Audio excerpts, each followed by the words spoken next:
Hello and welcome to the Humble Brag Podcast. I'm your host, Nate Mendel. I'm joined today by my brother Yuri and his friend Yanky Lichtman. Thank you guys for joining. Yanky, you might have heard some of his sound bites emanating out of Lakewood.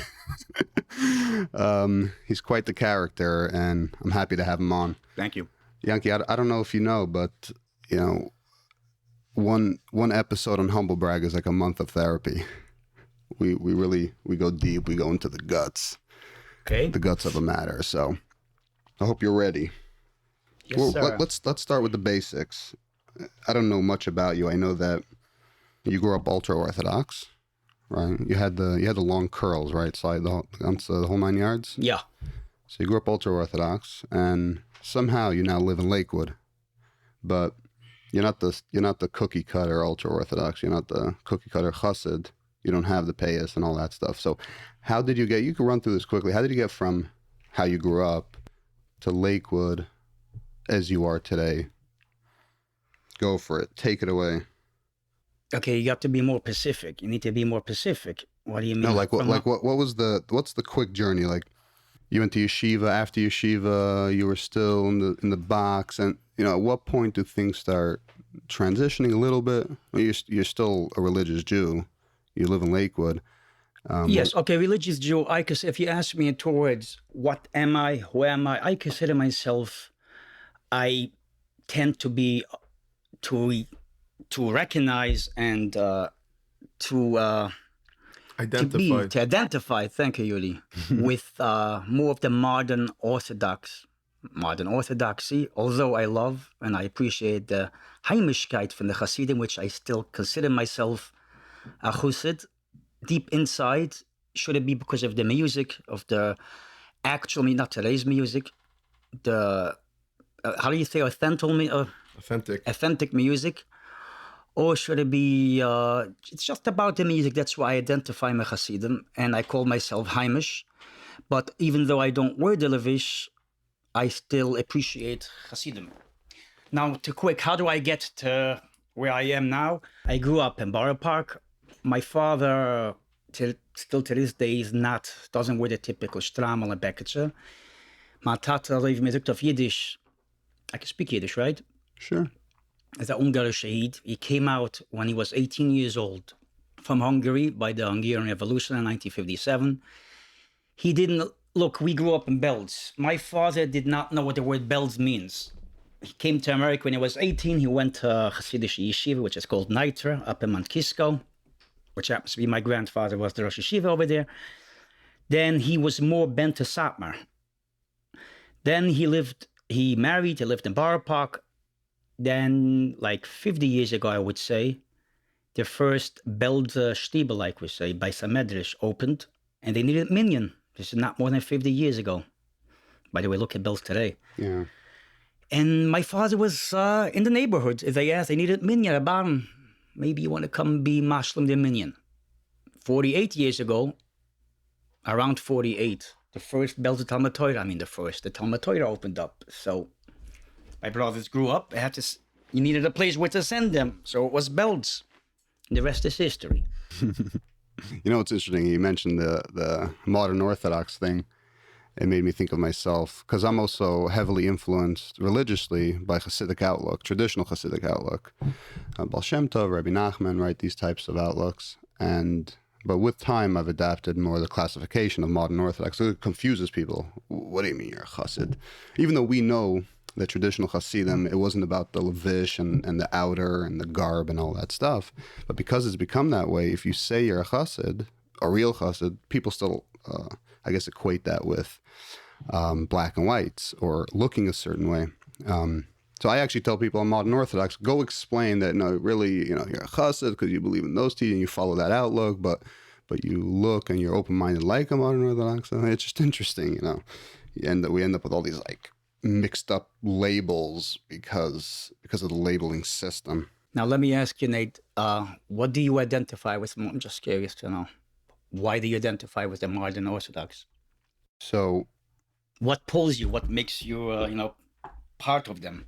Yeah, I guess you could say that it's the integration into the secular world. Because a real chassid doesn't I guess you could say, mix with the outside world as much. It's also a way of living and thinking.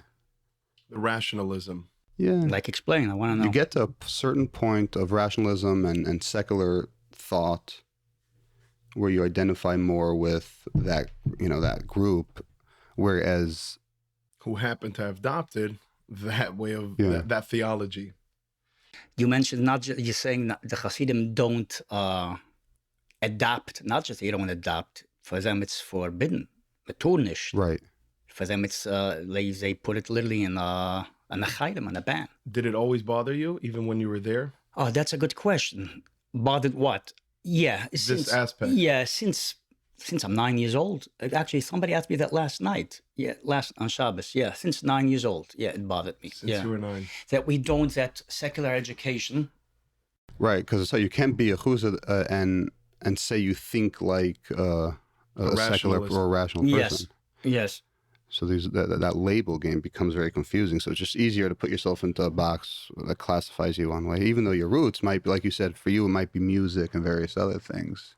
Everyone has their stuff. The warmth of the Hasidic movements is what you like. The music, the warmth.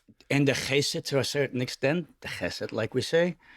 But the modern Orthodox way, it's not just, you see, I'm sometimes, if I may say, sometimes I lay up in bed at night, still to this day, and I'm 44 years old.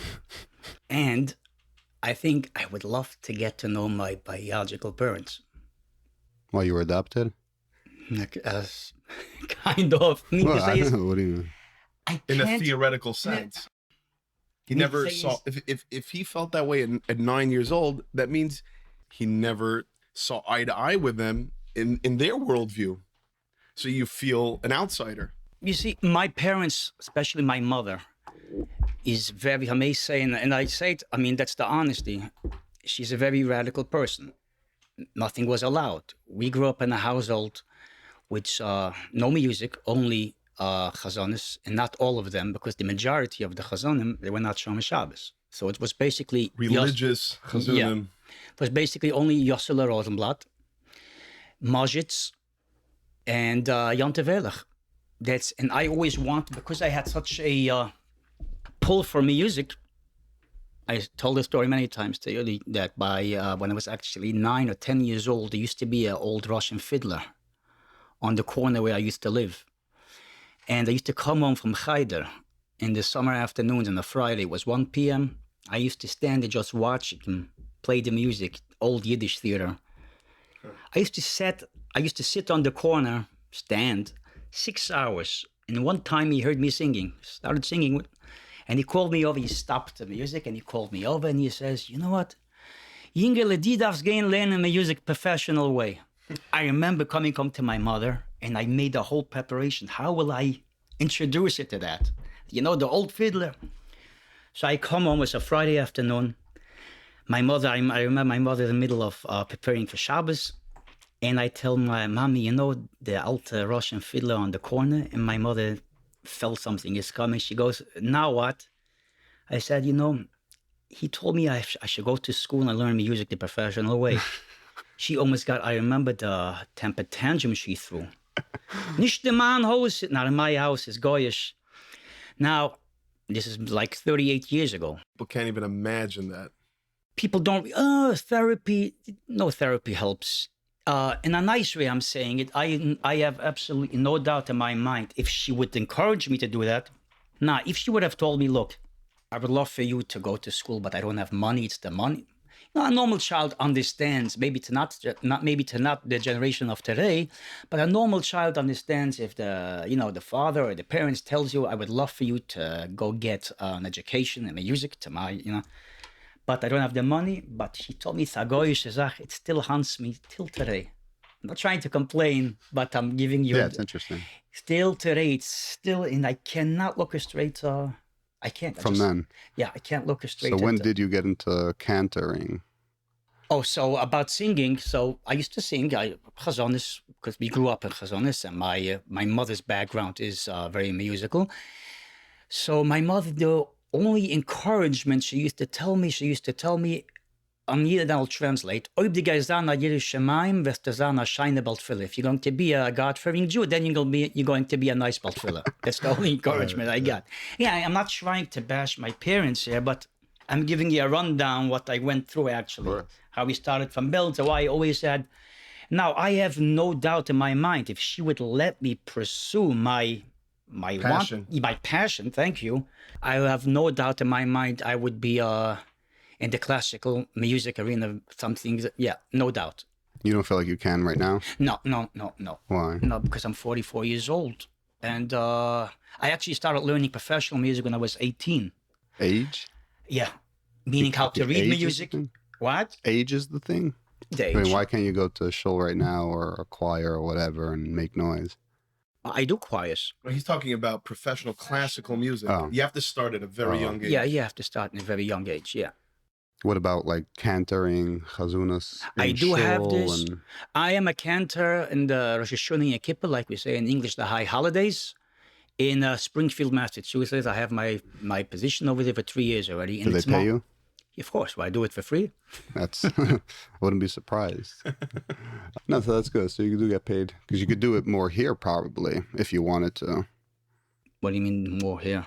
Shuls here, places here for Yom Tov and shit like that. Not a lot of shuls locally in the ultra-Orthodox world appreciate or want chazanas. I don't like it. But a lot of people don't. I don't understand it. You know, in the Hasidic shuls, no, it's you don't. First of all, you don't have a chazan. Very limited. Because the Hasidic shul now, specifically, first the literature world, let's say here in Lakewood, they never cared for it. They had a baltfila. Not even a Rosh Hashiva. Rosh Hashiva davens, if I'm not mistaken. They want to go for the highest spiritual person, more of a, like his mother said, Yir Shemaim, you can be a good baltfila. So they're looking for that. Now this is, here it gets interesting. Hasidim, which by and large have a tendency for cantorial music, which is chazonis, but Rosh Hashanah and Kippur or Shabbos Mevorchim, they would not hire a chazan for the very simple reason, because it's a marden. Why is it marden? Because a chazan usually repeats twice the tefillah, the words. Repeat verses, right. Words Repeat again verses, and again. and this is forbidden. So the only place, even I did with Chazan Yanky Rosenfeld for 3 years, Rosh Hashanah and Kippur choir. Where do you think he davens? I say people, I'm a cantor by the modern Orthodox. Oh, you're really modern? Where do you think he davens? All of them. All of them all by the modern Hasidic Orthodox. Singer, Exactly. Yanky Lemmer, Shemi Miller, they're all singing in Teaneck. And only for modern Upper Orthodox. West Side. They still appreciate that. They like it. It's not necessarily they like it. It's they want to keep to the tradition that became high holidays. Tradition. We focus on the cantor, but this is in the last phrases. This is in the last fringes, like we say. It's going to die out. It's dying out. It's dying out already. Yeah, I see that. I give it maximum 5 years. It's not appealing to the younger crowd. It's I not. don't even. No, I was no. never appreciated it. No. That's interesting. Which is interesting because I like falsetto. I love high tone, but falsetto and high tone is two different things. No, I mean I'm just. Yeah, I even like, head voice. Yeah. But cantering it never tickled me. So you clearly went through what pretty much every ultra-Orthodox person goes through, with the little variations here and there. Yeah. But so now you're in Lakewood, but now you're actually changing because you're starting to classify yourself as modern Orthodox. Which schools do your kids go to? Oh, They're still in ultra schools, or you took them? So I have 3 daughters. One is 18, one is 15, and the youngest is turning 9 now. My 2 oldest, we put in, I don't know if you want to call them modern Orthodox. They're not typical Bes Yaakov. This is in Elizabeth, New Jersey. Yuri, help me out. I can't pronounce the name. Bruria. Yeah. So that was also awakening to me. And I have no doubt. My oldest was in the Lakewood system. She was a year in the Lakewood High School. Now, Lakewood, I have nothing against the system in Lakewood. I think it is a healthy system, but as long as you fit into the box. Once you're a little bit outside of the box, if your hair is by a half an inch longer, then you're going to have hell from the authorities in the school, from the principal and the teachers. So I had my oldest for a year in the high school over here, and I have no doubt if I would keep her over here, she would be today a rebel. Because since I took her out and I put her, and by Breuer? Bruria. she developed such a appreciation for Judaism. I'll give you a little example. We were in the Christmas season. We're driving to Brooklyn, and we were listening to Christmas carols, the radio. Because you like it. Yeah, it's beautiful music. By the way, a lot of them are composed by Jews, but we're not going to get into it. And my daughter turns around to me, my 18-year-old, and she tells me, "Ta, do you mind to close it?" I turn around to her, I go, "What's your problem?" She said, "My rabbi said at the history of Christmas, not too long ago, they used to march out the Jews in that day and kill the Jews. And it's not appropriate." And I saw the girl is serious, so I shut the music. A month later, we had PTA. We went down, and I told the principal, "I want to tell you what difference you made to if she would still be in the Lakewood school, she would never talk like that." She would want that on. Yeah, and nothing moved, nothing she has on WhatsApp, a rabbi, and nothing gets, she doesn't do a move without the rabbi. So she kind of made me some sort of religion, if you wanna, in a more of a modern way, but you know what, so what? She dresses, not a typical like I don't care. But you know what, the education is top to none, I could say. Yeah, it's very different. So okay, so you did take your kids out of the school, but you're still living basically in the Sholland. So, yeah, my youngest is still in the Lakewood system, but my wife told me actually the other week it's not fair for the two oldest to be brought up one way and the youngest in the Lakewood system. So we're planning to move to New York, to move back to New York. Over there we have more options of more, so to speak, open-minded modern schools. Elementary schools, yeah. Within a year we're going to do the move. Be'ezrat Hashem. To where? We want Muncie. It's a great school. It's called Ashar. Yeah, my son's going to be going there. Yeah? Yeah. We're in Muncie. Pomona? It's too early in the stages. I don't know. So you have it, it's in your business plan to move. Yes. Because you essentially don't fit in here anymore. No. Don't get me wrong. I love Lakewood. I love the surrounding neighborhoods, Jackson. I love the quietness. Does Lakewood love you? Yeah. No, it's not about what you like or don't like. It's a great place to live. I'm not going to live in Gaza because I like them. Yeah, I just know it's a great. I'm here for 12 years. I kind of adopted myself here. I have my friends. So the move it's going to be hard, but I have to leave. Muncie, like 90+% of it is completely ultra Orthodox. We're talking Williamsburg. And the modern, the more cool, like us, right? They're at the edges, and they're just going further and further. But there's also no future really there, I don't think. What do you mean further and further? All the edges, towards the mountain. Fairmont, Pomona. Oh, I thought in religion. The edges of Muncie. The edges of Muncie. Wesley Hills. So someone told me yesterday, right 20 minutes north of Muncie, there's a new development. It's called Tehillah. You know something about it? I didn't hear like about 25 families from Brooklyn moved in now. Somebody told me that yesterday. So Muncie is also just endlessly exploding, but mainly from Brooklyn and Williamsburg. There is no real long-term plan or place for modern people. These modern schools that you're talking about are struggling with filling them. So I don't get that long-term plan. And I personally don't like the idea that you're such a minority if you're modern or ex-chassid, chilled out. You're such a minority that you still have to mingle with the ultra. You're going to their grocery stores and you're driving through, what I look at it now like the Bronx or Newark. Muncie is disgusting to me. We remember Muncie, it was a little suburb. 25 years ago. Ballgame. It's like Brooklyn now. Yeah. So what's the long term for chilled out people? Run to the mountain, run another block further. You're still living. It's like if I say you live in B'nai B'rak, I don't care if you live 2 blocks out of B'nai B'rak, you live in B'nai B'rak. Yeah. And you can't afford Teaneck. And I think what's happening is... Yeah, you can't afford Teaneck. People are slowly leaving those types to places like Teaneck, even going far, but you realize that if you're modern and you want to share ideology with people, you end up like leaving completely. It's a unfolding thing in Muncie, but people think the solution is to run to the mountain, but it's not. It's just temporary.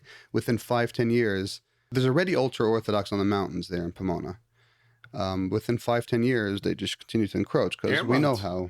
Yeah, Ehrman's gone. It's all. He was in Ehrman. My mother was there, and it was all like chilled out people. Right. Why? We're Lipa. What Lipa at his show. Okay. It's completely white socks and Now everyone is all Yeah, yeah. Hasidim. Mamish Azoy. They're already the cool guys from Williamsburg, but it's ultra all the way. That's what I said, so there's nowhere. There's like only.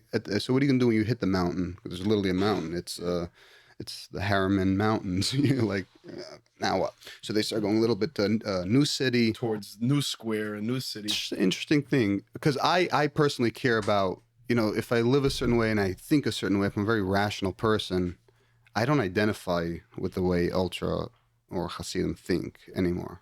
I get it. I grew up that way. I just don't identify with it. I think differently.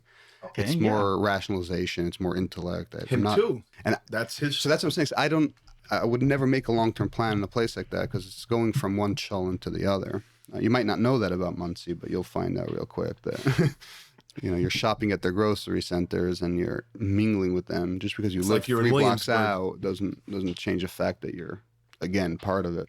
Going back to your mother, I'm not going to harp on you and your parents and all that. Did you ever talk to her about it as an adult, as a mature person? Did you ever tell her about how you felt as a child? Not even a hint? I can't. It's very hard. Not even a hint. But interesting enough, I'm not going to say a name, of course. Yesterday, I went to visit someone here in the neighborhood, which she had her parents. We used to be neighbors in Brooklyn. She had her parents over to her house, and I know they did not grow up like radical like we did. But she told me, we started talking about childhood, and she told me that her mother, I was actually very surprised. Also, she wanted to learn piano by a young age, and her mother said, "Loi mit Aleph." No, it's a moderne Zach. I was Piano. like, too yeah, modern. piano. We talk about, and the mother was actually sitting over there, the mother, and she told me, and she looks at me, she tells me, "Yanky, how to show now trades a different world, how to make me show." So it did change. I mean, I don't think even in the most the most from houses in Hasidic house, let's call Hasidic, in Williamsburg on Lee Avenue, that if a child is halfway talent and the child wants to get an education in music, Keyboard. you forget about going to conservatory school. He wants to learn how to read music. I might be wrong. I kind of doubt there's a parent today who would tell the Moishi or Devari, no,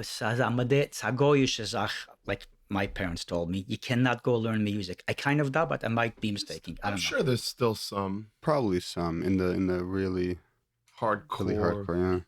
Yeah. Could be, yeah. So, But why wouldn't you? your relationship with your parents now is any different, or it's just static since you're on 9 ice. years old?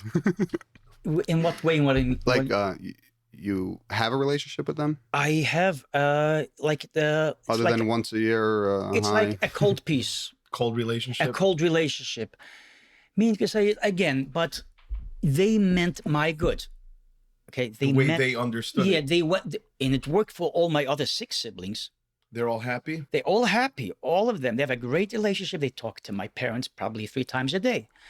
But I basically do like we say, I do my duties, call up every week to say Good Shabbos, but I cannot have a dialogue with them. I can't. Do you even have any interest? Like secretly deep down want to, or is it like? You see, Is it more like bitter? Fuck them. Like, No. I do. The older I get, the more it starts to hit me. For instance, if I walk down the street and I see a father walking with his son and putting his hand on his son's shoulders, shed a tear. yes, I am like, why didn't I have that? It's too late now. I mean, so you don't think you could mend the relationship, like fix what was broken, or at least come to some kind of acknowledgement and terms and actually have those kind of conversations? So Yuri kept on telling me throughout the years, and my wife also, just tell your mother what bothers you. I can't, because my mother also is she's very stubborn. Action. Right, so she won't like admit that. No, we met, you're good. She's not gonna, knowing my mother, she's not going to move.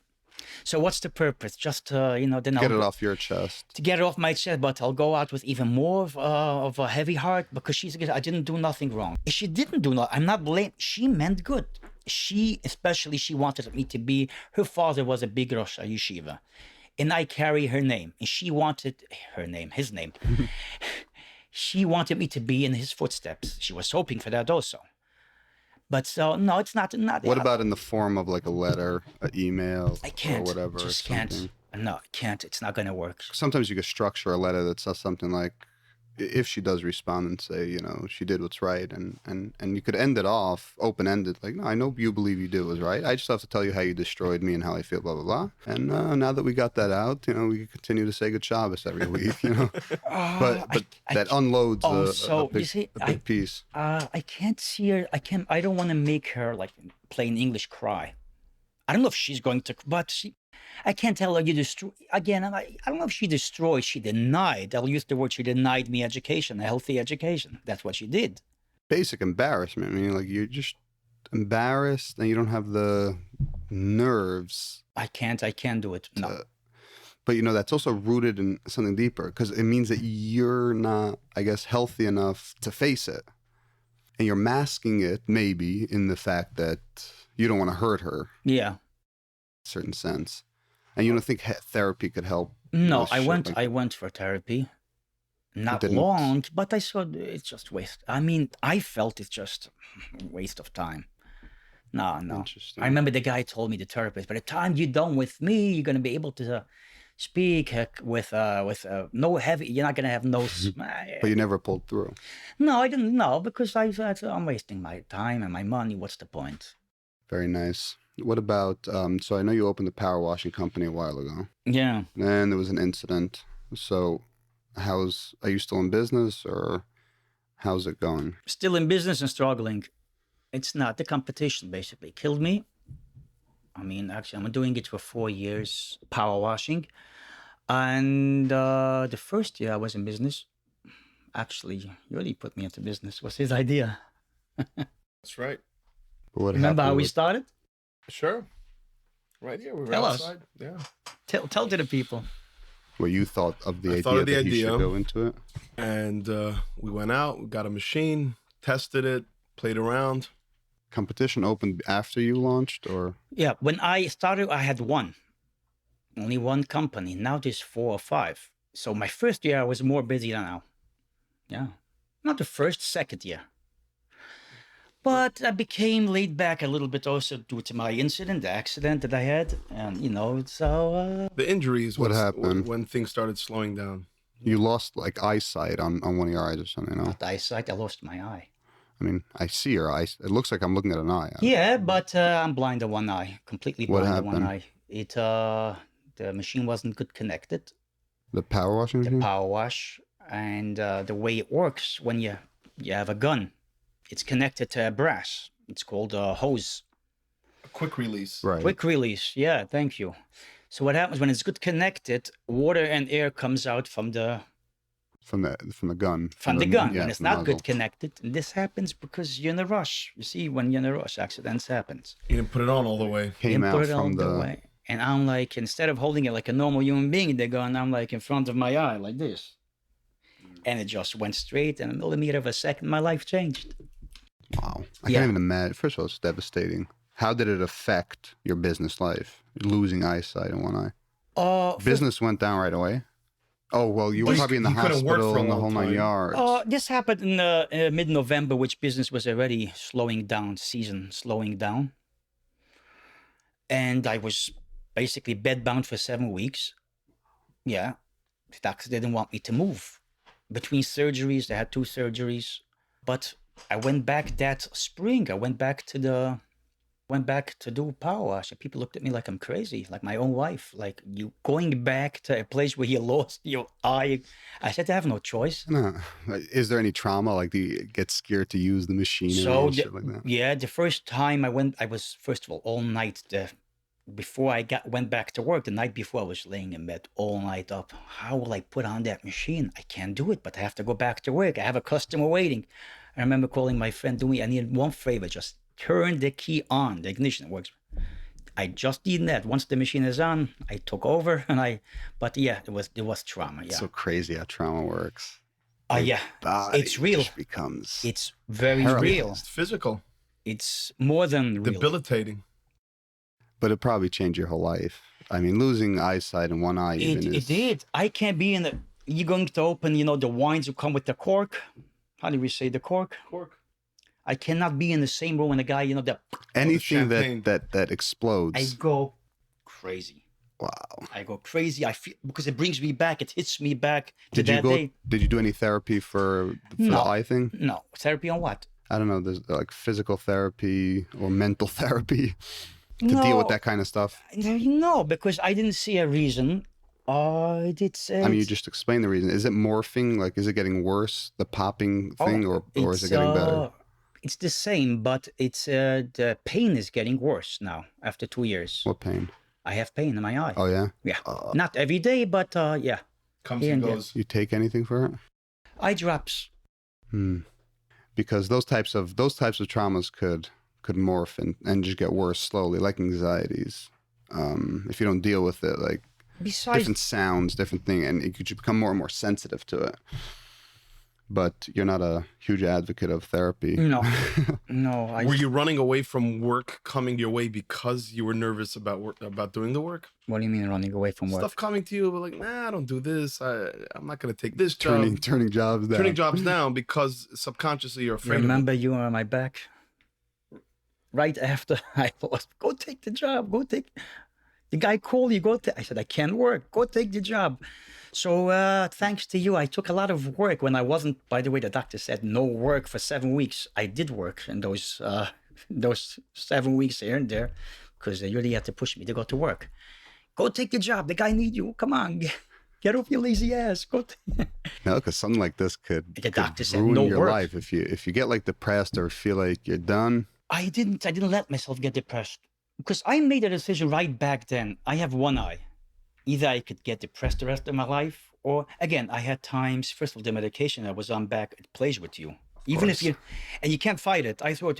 I remember the first week I lost the eye. The first weekend, it happened on a Wednesday. I'm sitting Motzei Shabbos playing the piano, good mood, everything is that Motzei Shabbos. All of a sudden, out of nowhere, I got so angry, depressed. I ran upstairs. All my wife, nobody talked to me. My wife called down the boys to come down to make a little, some music. But I said, send them out. I don't know, the medication. You can't fight it. I don't care how strong you are. They fuck with the mood. If you're coming on or off. Wow. It's horrible. But life goes on, I thank God every day it's not cancer. That's what... And thank God it was only one eye. I say... You still have one. I say you could live with one eye. How do you Losing know? both would be fucking retarded. Yeah. You know what? It could have hit me in both eyes. Yeah. It could have. The same way it took out one eye, I don't see why it didn't hit me. So I do say Chesed Hashem, and I'm not embarrassed to say it. I could have lost both eyes. Yeah. Mm-hmm. Did you get family support? Like siblings call you, emotional support? Sure. Brothers, sisters? But I didn't share with my parents. I didn't share half because they go crazy. Because they do love me, okay? Let's not get What do you mean they go crazy? My mother gets very... and then she starts dwelling on it. Like, oh, you sure? What did the doctor say? Like, I didn't share with her half. I don't share with her now. Nothing. I try to keep everything out because she only going to get nervous, How did she react to you changing? Because now you're changing, right? Because you go from being ultra-Orthodox to more modern. Does she even know? I mean, I guess she probably sees you. Sees you wearing a gray shirt. And she actually never said a word. I remember it's she's the same typical clamped up, doesn't know how to say anything to you either. So about the Levish, you see, I used to wear the Belzer Schwarze Socken. So I took already off by 20 years old. And I remember I asked my father, which again, my father doesn't even wear Stramel. Right. But we davened in Belz. That was the Levish. That was the tradition, Schwarze Socken. So I remember asking my father, one Friday afternoon, I'm doing housework. I'm like, I don't want to go tonight to Schwarze Socken. I'm talking to myself Friday afternoon. But I'm saying, I'm going to ask Guy fragen Tati if he minds. So I asked my father, Tati, would you mind tonight if I come into shul without the black socks? Now in Belz, this is like your over of one of the Aseres Adibris. No laugh. Just explain, it's black knee-high socks. Right, yeah. With short pants. My father looks at me, he tells me, Yanky, as long as you don't go against the halacha, do whatever you want. He says, do whatever you want. Just do me a favor. Don't do when you do a haircut, don't do a number 2 over here and a 0 over here. That's already, I have a problem. So my father didn't see no, but I told Tati, you're going to see. We're going to go to Belt tonight, and everybody will like the Gleisenstein kicked us, like, hey, yeah. And that was the talk of town for a week, but then, yeah. So, interesting. Yeah, those minute obsessions. It's so funny. That's the shit we grew up in. Yeah, and speaking, you said about trauma, I have more of a trauma. When I walk the streets in Borough Park, you see, I left Bells already. It's 19 years I didn't step foot in Bells. Now, besides the household that I grew up, a radical household, Bells was considered very radical. And I'm not even going to mention, the advantages they took from me. Bells took advantage, how? I can say, right? Sure. They knew my parents. My father is not a typical Bells. He didn't wear the shtama. By the way, still today, he's the only one. They're only one in the main Bells shul on 43rd Street, which is this is the Merkaz. What does he wear? He wears a hat. And only by my chasana, which is 20 years ago, at my chasana, he put on a beketje. His Oberländer background. Oberländer Hungarian background. So they took advantage because he doesn't wear the levish and because he was a poor guy. He was a poor man. They literally took advantage. Meaning physically beat me up for no good reason. The shul? Or are you talking about No, cheder? in cheder, yeah. Oh. The manalim. Of course. Anyone who stands out, even one iota, gets the beat down. We were just talking about Shabbos. We were talking about the petch, the beatings we got. No, they took advantage because they know my father has no saying what he's going to do. I remember one time speaking about the eye. One time I was 11 years old. And Sunday we didn't have English. We had Schraben. We didn't have writing.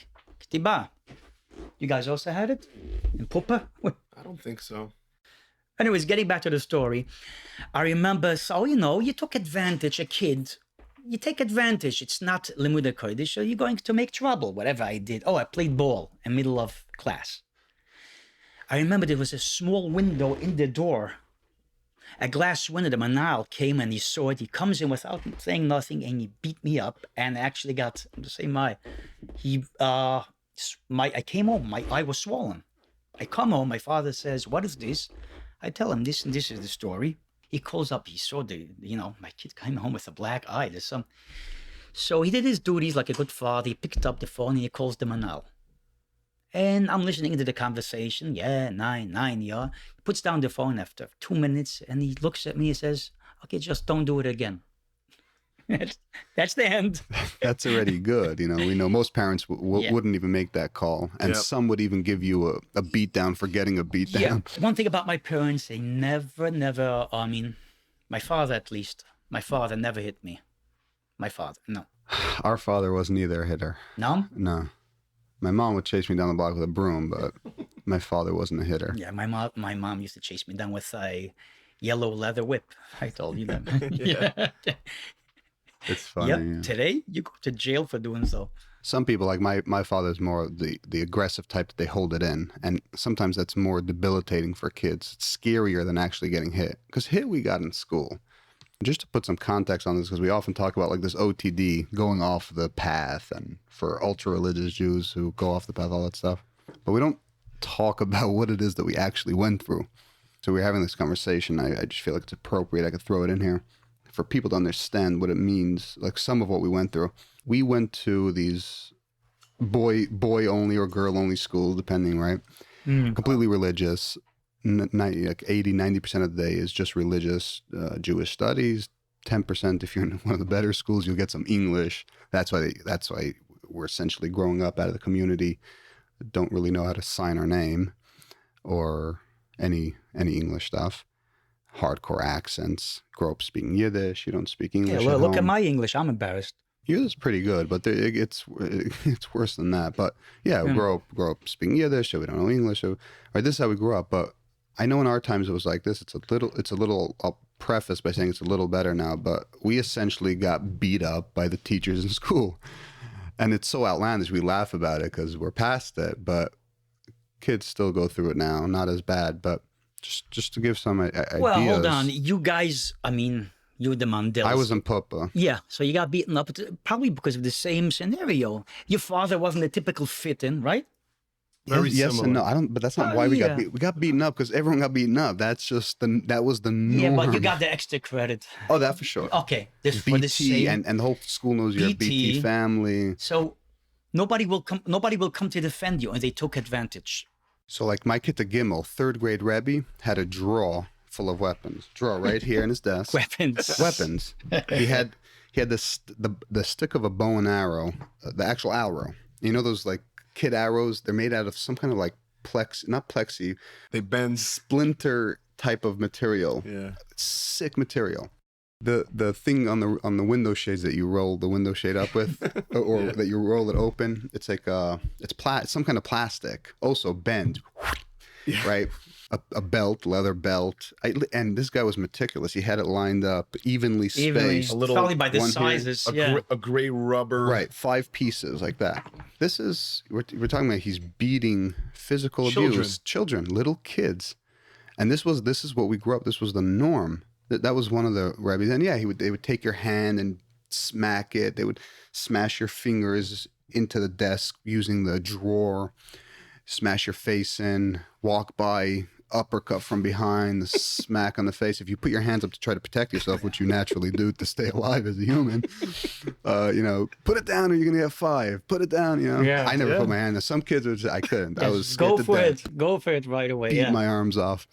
This was daily, hourly occurrence. It gets to the point where when the Rebbe's walking behind you, the teacher's walking behind you, you just kind of like put your hand up. You kind of like crouch down just in case one's coming out of the unexpectedly. You kind of just put your shoulder up. You're like a boxer. You're protecting your That was the your existence. chin. Every day. You knew Everyone got going it to basically. school- Okay, there were some good boys, but everyone got it. If you stood out in any way, like we discussed, you get it even more. Because they feel like you're a bad influence on other kids, so and their way of dealing with that is If not you had a learning psychological disability, help, it's just more beating. you got it more. And it goes all the way through the grades. It starts out like 1st, 2nd grade, 8 years, 9 years. and all the way through 10th grade. It's so funny. Our kid to Vuv, which is 5th, 4th, Sixth whatever, grade. 6th grade. 6, yeah. He was the biggest Nazi. I think he was thrown out of Satmar or one of the other ones for beating, I think, his own kid or something. He beat somebody so bad, they kicked him out of Satmar, which is another ultra-Orthodox school. And what do they do in the world? The next school hires that Rebbe, that teacher. So he was known, sick dude, one of the worst in the school. I just heard that he lost his shit.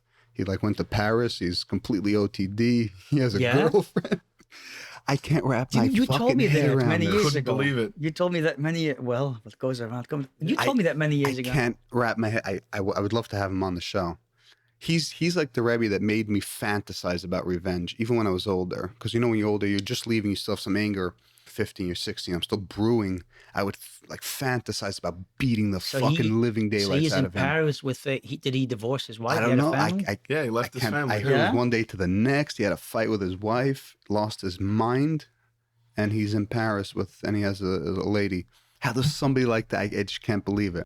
He was one of the worst. That was a Satmar Chassid? Yeah. I think he was. So Chaim Katz. When I got to Ches, which is 8th, 9th? 8th grade. It's like 8th. See, I don't even know you grow up in fucking Popa. You don't Yeah. even know what Yeah. what the letters stand for. Yeah, Ches is Fucking 8. brain No, dead. Ches. Yeah. I feel like Ches is Ches is higher. 8. Yeah, Kitte Ches is I 8th don't know. grade. Well, in Bachasidim, even as Kitte Ches. I was so happy going into Keep the Ches best. because the Rebbe that year was going to be, I think his name Moshe Berish Friedman, a Nicholsburger, and our parents, we died in the Nicholsburg. Right. So I'm like, I got some protectia. I got the hookups, right? It's going to be a good It's year. going to be a fun year. Good Within year. the first hour, and this dude's a 300-pound behemoth. Within the first hour, I probably made some kind of joke or did something, to perk his attention or something. Came over, boom, Here's your protection. smacked me so fucking hard. My skull shook. I'm probably still damaged from it, brain damaged completely. So that was my introduction to 8th grade. So you're talking about 12, 13-year-olds. I don't know how fucking No, old we are. 11. This is how it was. 11, I was older. You're No, 'cause 11. I think I was one of the older. I don't know. Oh, because you're probably behind. I was put down. Yeah, I don't know how to fucking learn. Yeah. Teach me Moshe Rabbeinu. All I want to watch is Jackie Chan movies. So let me ask you: do you have the trauma from being in the Hasidic Chadurim? Not really, because I left the community pretty young. I was sent up to my grandmother, and what did I do right away? I started talking. So that was my therapy. Yeah, to whom? Oh, yeah. To your grandmother? Yeah, she's hardcore. So she didn't even know what. She loved this shit. No, she starts. But she related taking it out. Yeah. Yeah, because she has her own grievances with the community because she was also in the Chabad community. Okay. So she has her beefs with the religious community, and that's one of the reasons why I think I got past it so well very young. We were talking about 2 years of just letting it out. And I already then I was writing letters to my mother about how I felt about certain stuff, my perspective. It did help. You said. So I admit that it's a lot easier at 15 years old to do that versus at 40 or 30, but it's still doable. There are people who heal at an older age, but I got it young. I got lucky. Did it get better for you when you went to yeshiva? Like left the house?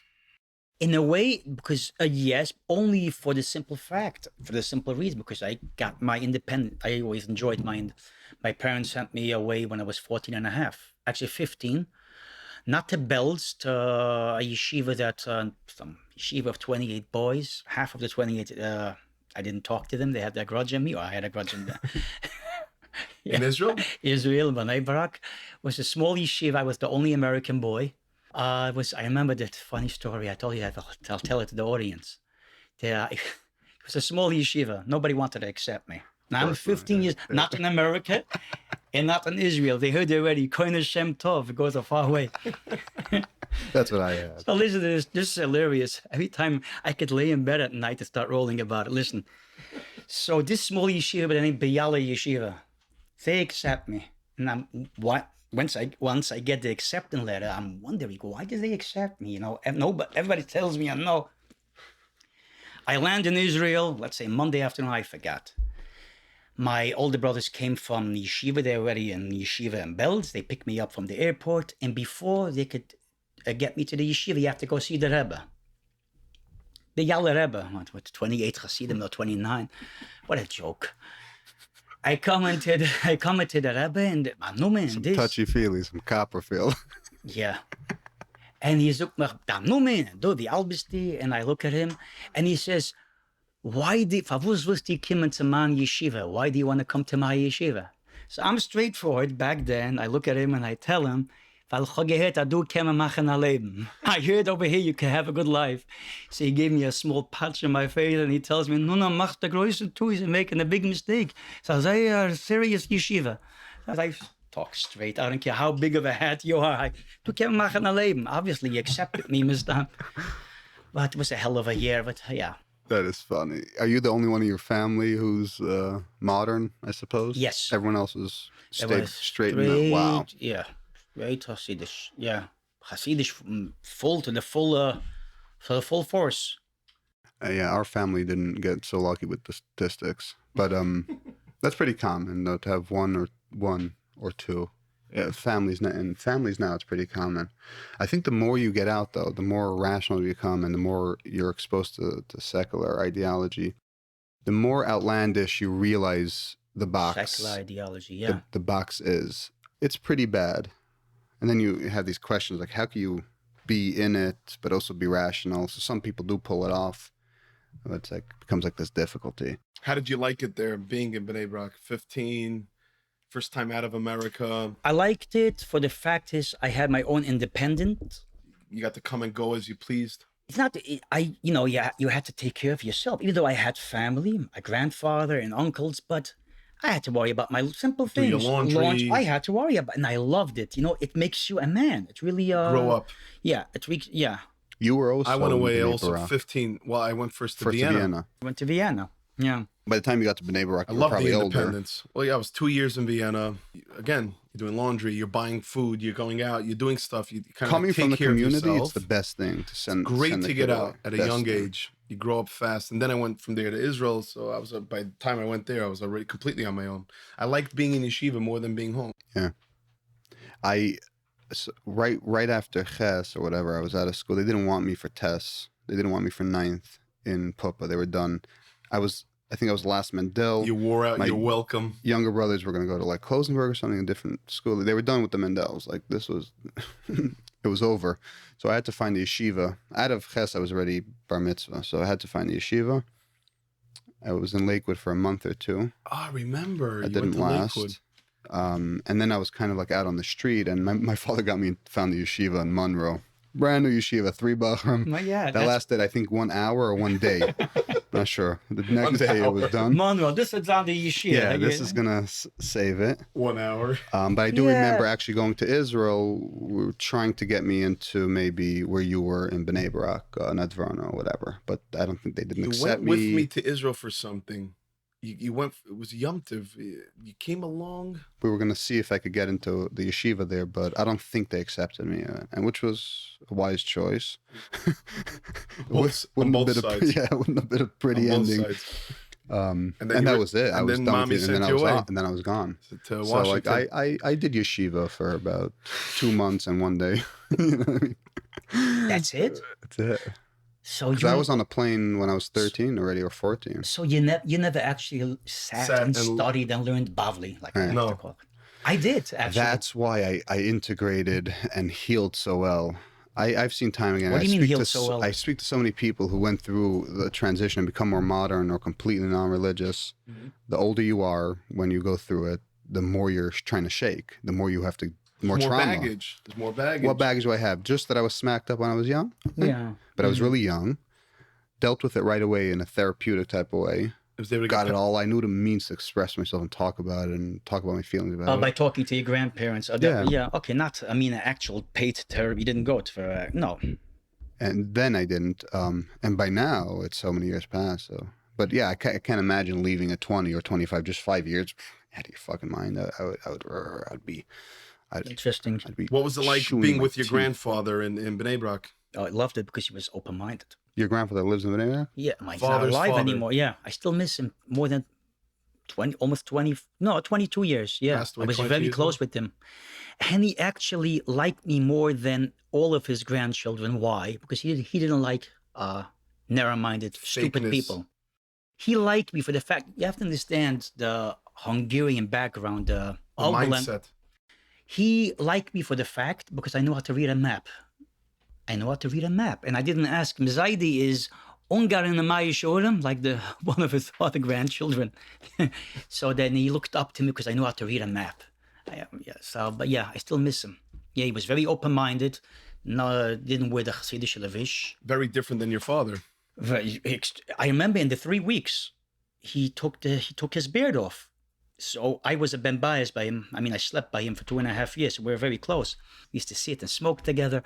Anyway, so I used to ask him, Zaidi, the 3 Wochen, the 3 weeks? So he looked at me, Minagamokam, the place from where I come, from a small town in Hungary, Mako. Only in the 9 days you didn't trim. Didn't trim, yeah. So that's where you get your rebelliousness from. Apple doesn't fall far from the tree. But again, he wasn't. But it's so funny that the kid, his kid, your father, how they become more extreme. It's always so interesting. But he wasn't rebellious. Everyone, again, he wore a straw hat in Shabbos, but the same man was Chodesh Elul or 3:30 in shul.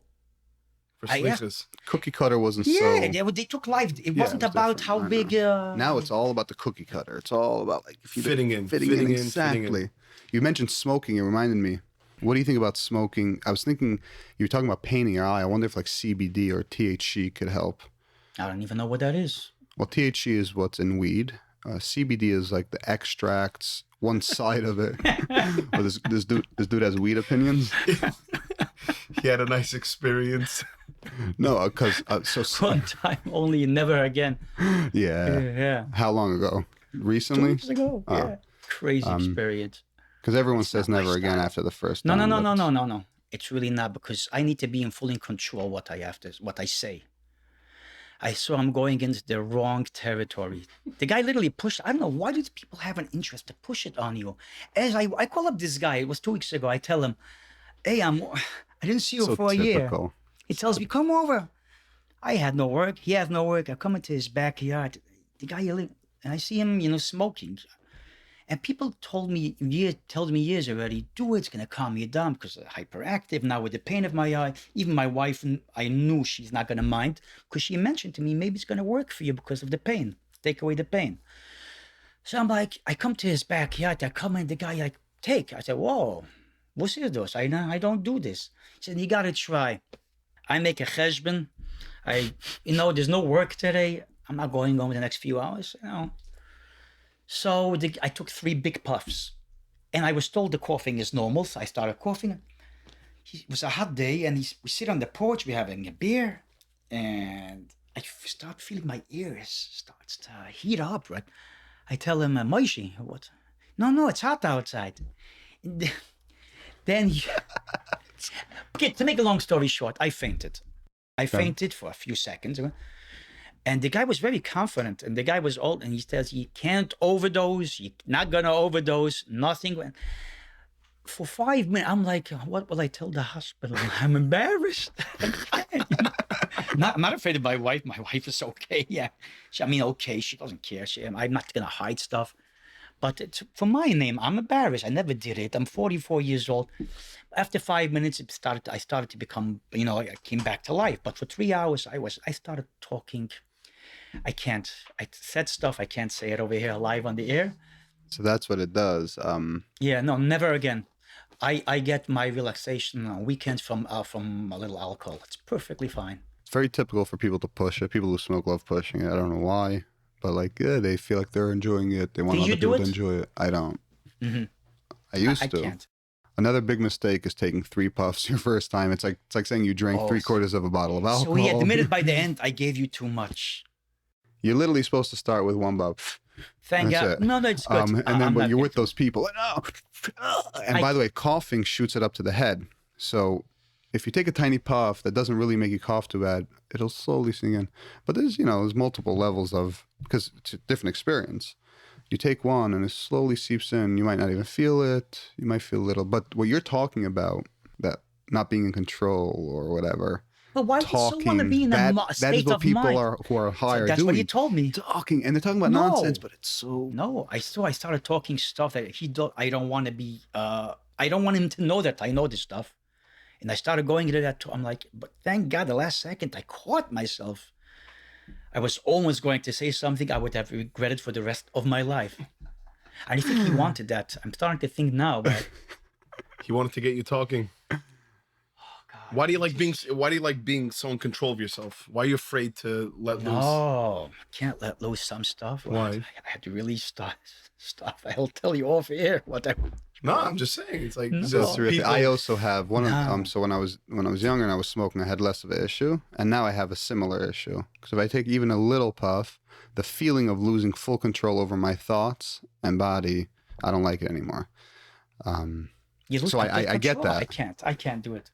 I just love having control over what I'm thinking, how I'm thinking, or why I'm thinking. And you don't have that when you take any substance. Yeah. Alcohol doesn't really do that. Alcohol is more... Alcohol, I'm still in fun control. And fuzzy, right? But you can still control your thinking. I still control. But these other substances... So I was thinking, because the eye injuries, you're saying about pain. So CBD, they take out the part of it that doesn't get you high. And you could have it in cereal and drops and anything. You could eat it with anything or digest it with anything. And I think it helps with pain and certain stuff. Yeah. It's big stuff. You should look into it. It doesn't make you high. Right. It doesn't make you high They at all. remove the part that So what, only the pain goes away? Yeah, right. Right. Because there is a part in when you smoke weed that's the body. Like it makes you a little numb or like a little... Mm-hmm. People say big stuff about CBD. So it might be something interesting to look into. It's not like it's natural. It's not like taking a pill like... you don't want to start popping pills because your eye hurts, because you already know where that leads to. CBD, so that's interesting. I didn't know. I also, the first time I smoked, throat, all that stuff, because you dry up and all that. And you dry up completely. I'm not going to smoke again. I was visiting from Washington. So you do smoke? I was visiting from Washington when I smoked the first time. We're in a hotel, hot box hotel, on the yards. And I was here for Chuppy's wedding. My sister's wedding, and then I smoked, and I said I was never going to smoke again. Not even a week later, I was back in Washington. I'm like, shit, I gotta. Yeah. And I wiggled myself out of my Washington life to come back and smoke weed with my friends. Nah, that's a horrible feeling. Nah. But I mean, if you stick to that, you might not smoke if you think about the fear of it and all that stuff. But No, if the first time you smoke was a little different, you would maybe get hooked on it, which may not be a terrible look. It's becoming legal. There's a lot of people that it helps. But I agree. The high part is horrible if you enjoy being clean and thinking clearly. You got to be able which to I've think come clearly. to enjoy. Got to be able to think clearly all the time. Yeah. I love it. But that's what people struggle with because they don't want to be thinking clearly. Yeah. That's why they smoke, because they want to then I'm stop starting, thinking. Yeah, So in the 3 hours, I call it my recovery time, for 3 hours I was out. It knocked me out. I fell asleep. I'm starting to debate the guy. The guy tells me, no, I realize this is life and you have to make it enjoyable. I said, life comes with pain. It's just how do you deal with the pain? Life is not meant to be every day you're not meant to wake up in a good mood and go to sleep. You have ups and downs. Yeah. You wake up in a good mood during your day. Depends how you do it. You get in a bad mood. You ask me, well, how do you deal with bad moods? He asked me. I don't know. You go onto a treadmill, you work out, you play the piano, you force yourself, but then you go to the gym. That's what I do. It's what motivates you to do stuff. A person is not a robot. You're meant to get into bad moods. No, he says no. If God sent it to, you have to enjoy it and make the best. Oh, a person has to always be. It's also about feel love and acceptance. No, that's not life. So he disagreed. It's okay. So, so you don't like the new wave of love and everyone accepting and. But that's not even. There's that. No. And then there's the people who smoke weed are on like their own branch of that, and yeah, it's fallacious. It's not healthy. If somebody has to smoke weed because they had a bad day or they're angry at their spouse, it means that they don't have control and they're not fixing the problem. They're just covering it up. Also, I deal with it by putting a Band-Aid on for an hour. Yeah. Now you got me angry again. Okay, let me go smoke again. And this is the life of a smoker. You see? So you agree? You both agree with me? Oh yeah. I could talk agree. about this for an hour. It's all garbage. Yeah, it's not my field. If you're a completely healthy person and you have no big aspiration, 9 to 5 is your goal, no problem. Go home and smoke and chill. That's your chill. Like somebody drinks some whiskey, fine. But if you can come with all these philosophies, no, it's all fallacious. It's all wrong. It's all backwards. Let me tell you something. I was watching this guy who gave it to me. Okay, it's impossible for him, and he told me he's looking for a job. I said, I'm not going to say a name. It's impossible for a guy like him to keep a 9 to 5 job. You mentioned 9 to 5.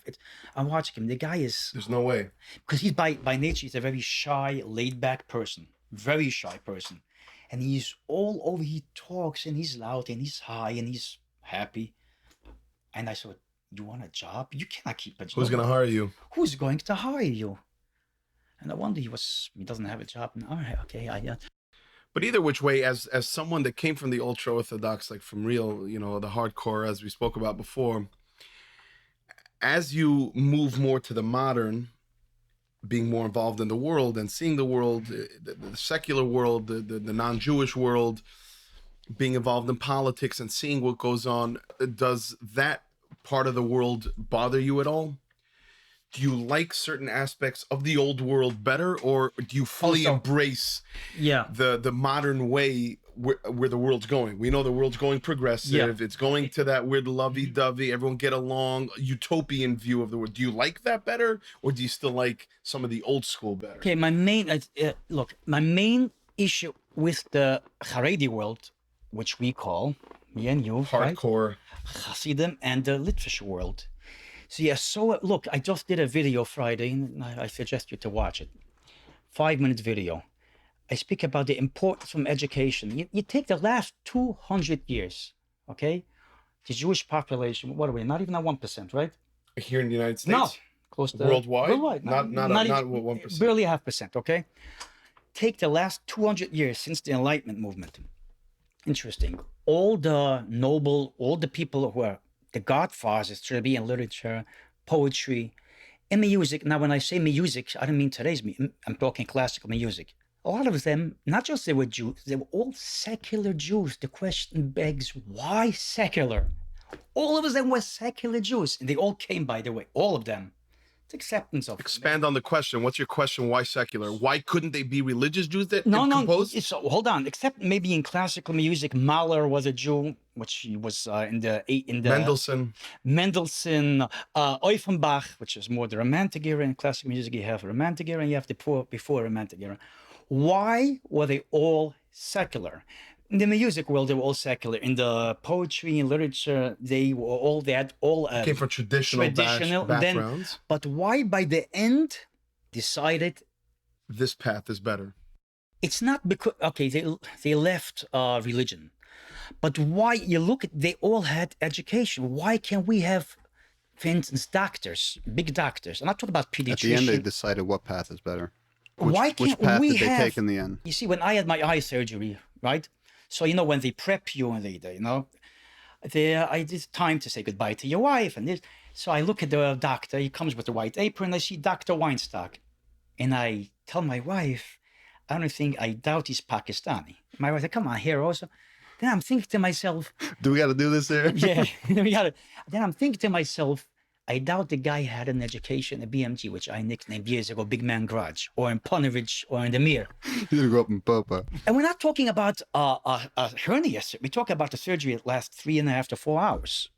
Why are the all top positions in doctors, in music, in science, in literature, in poetry are Jews, and not just Jews, secular Jews? Why? Why can't we have? So I said, why? I don't know. We're afraid of education. We were actually talking about it just yesterday. That the ultra, the far right it leads you away from the magic. They're not yet, but they're starting to tap esoteric. in, right, to real education, but they're not yet quite there. But they're starting to tap in. How do they start to tap in? They're going, like in Israel, some go to universities and because learn. they're realizing the only way to get out of the rut is to get involved. Yeah. So back to what as you moved away from that. Hold on. What aspects of the old world do you still like? Hold on. Take, for instance, Abram Joshua Heschel, right? Avram Heschel. Not just he was Hasidic kid from Ben Achaben. Yeah, from Apterov. He became a conservative rabbi, more or less. He taught at the conservative seminar. But look at him. Not just he had a healthy education. It could save your life in 1939. He and another 8 Jews with college degrees got visas to England, to Britain, because they were looking for people. They didn't take in every educated people. He saved his life by having an education. Only 8 by having an education. Leaving Warsaw and going to Berlin. Exactly. Then he got a visa to Britain in 1939. I'm saying Berlin. Yeah, that's where he studied. Yeah, in Berlin. Yeah, in He lived there. Yeah. So it could save your life with education, and we still today in the open. Stubborn, very stubborn. Oh no, education. And you're right about Israel starting to become more. Yeah. So you rationalize your decision making by looking at these patterns. Absolutely, I'm very much influenced by Yiddish literature. Very much. But outside of that, how do you? In Yiddish, we say maskilim, and people say maskil. Oh. Doesn't mean non-religious. Yeah. By the way, they all believed in God. Let's get this straight. They all believed in God. Should it be Ben? Maskil from the word of seichel. Yeah, maskil means they were thinkers. In English, yeah, they were thinkers. They all believed in the Creator. Just look at Bialik. Leave me alone. I don't want to be religious. He left the yeshiva. He was in the yeshiva to 18, 19. Yeah. Look at Chadam. The same yeshiva as Rav Kook. The ultra-right are going to, especially in Israel, they're going to have to start getting involved. That's the only real way. And we're starting to see it. It started out. But do you fully embrace this new world that you're adopting? All of it? All the aspects of it? Like what? What do you mean? You're adopting the modern Orthodox world, the secular world. Do you fully embrace all the aspects of it? Do you like all of it? The way people think, the way the progressive movement is towards to make everything progressive, everyone get along, utopian views of societies. But what does it have to do with modern? Clearly not, because he has an issue with weed. But you see, I think I heard it from Abramson, Dr. Abramson. What did he say? Yes, modern Orthodoxy. He calls it centrist. It is centrist. Why? You're getting attacked from both sides, from the right, and from the left. Take, for instance, you're not left enough and you're not right enough. J.B. Soloveitchik was attacked from the right. Sure. From the Haredi. Being too modern. But he was attacked. He was very lenient, but he came to Mechitza, he didn't move. The It's strict views on Allah. and he was attacked by the left, so he got bombarded from how do you say, fisted from both fisted.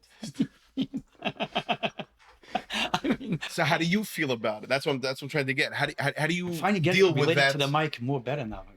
It's possible how do that you- he's not out enough or long enough to even really really form an formulate. opinion. Because I bet there's stuff that you're just not going to agree with, but you'll Oh. still identify yourself as modern Orthodox. and I totally identify. I started reading his books. Soloveitchik and Aaron Lichtenstein. These people and they all he had a degree in philosophy. They were college He educated. saw the importance of getting educated. How come we can adopt? the I biggest don't get it. defense that the far right put up to this entire notion is that they say that if you go very modern, eventually you'll assimilate because your kids will be even less, blah, blah, blah.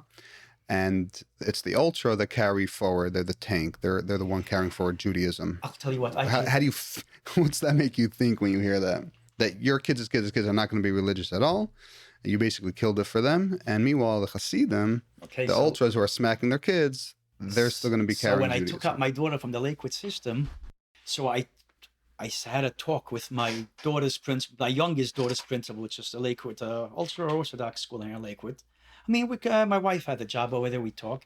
And the principal told me these words. I was shocked. And this is open-minded. She is open-minded. She tells me... Open-minded. Yeah, I mean, she tells me I almost died. She tells me these words. You sending now your daughter into... It's not, by the way, it's not even modern Orthodox. It's a modern Orthodox school. Depends where It you're is. at. You sending it... Okay, let's call it modern Orthodox. Her children, that's what the principal told me, might marry Gentiles. I said, Mrs. So, are you serious? Can you repeat what you said? And she repeated to me what she just... I said, am I hearing good? I said, I know I'm missing an eye, but I... She said, yeah. She said, why not? Your daughter moved away 1 inch from your... So her children... I said, this cannot be. That assumption is so odd. And we ended the conversation very politely. And I couldn't believe what I heard. And that's what that's what Yudi told me years ago. I used to tell him, you see, this school is open-minded. He told me, they are all the same. It's under one branch, one name, controlled under the Lakewood. Why is she considered more open-minded? Because she accepts everyone. My wife works there. If she tells no to one, I know since my wife works there, which is 10 years, she told one no to one parent. It has to be a reason. Then I found out the reason. But she accepts everyone. But she's still controlled under the VAD. It's interesting. So what parts of of this new world that you're discovering, what parts don't you like? The coldness? I'm still too young to not to like. They don't have music like you go into Hasidic show, they're singing songs, the whole Shabbos davening. Whoa, relax. When I used to go to cantorial concerts. Hold on. That is basically Excuse me. When most modern shows. When I used to go to cantorial concerts back in the 90s, used to be a lot of with great chazana back then. I always used to like to see who is my neighbor.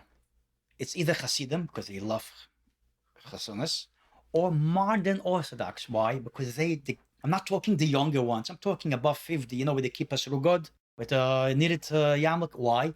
A lot of them come from Haimish background. I mean, I say Haimish. But you walk into a young Israel, it's dry, today, it's cold. No, today, but talk about the 50-year-olds, they appreciate that type of music. So you say they do. But not today. Today it's already, it's killing. That's how I feel about it. I'm talking today. If I go to a modern show, obviously, you're not going to get the warmth. You're not going to get any karbach, right? You're not going to get that stuff. You're not going to get a nice Majlis song at the Kailuda in a march. You won't get it by the Litvish world also, not. Nothing, zero. And that's a world you skipped over. You didn't try to fit in What there. I do like, and what you see right away, is that there's no stupid obsessions over stupidity. Maybe they have some of their own obsessions, but like the minute obsessions that the ultras have about what you're wearing, what you're thinking. That's what he likes about it the most. That's the nice probably, part. is that they're not obsessing over Stupidity. what you're wearing. They're not obsessing over anything stupid. They're not controlling your thought. No, and the people with it day-to-day basis, when they don't ask everything, they let you think on your own. Yeah. Not everything is a rabbi. They let you have thoughts. They let you develop thinking. Yeah, they want you. And over here in the Haredi world, you don't do a move. Literally, you don't move from place to place without asking. Right. So that's the obvious big nice thing, and obviously you give up certain things. But that's why we like certain hybrids. You know, I want to call myself modern Orthodox, but I still want some kind You of still like Karbach and you like right. Hasidic thought. Right. So it gets complicated. You're not going to have that in a young Israel, but you What might the have that in warmth- a Pomona around hippies Yeah. and ex-Hasidim. Yeah. So you might Yeah. find that kind of hybrid. Yeah, but again, when you say the warmth, but not, I don't like the lovey-dovey, everything is accepted. No, you shouldn't accept. Of the progressive world. Of the progressive world. No hate, no room for hate. Leave me alone. No room for hate. Let me fucking There hate. is room for hate. Yeah, there is room for hate. The wisest man, Shloim, King Solomon said, Eishlish Noi. Yeah, no room for hate.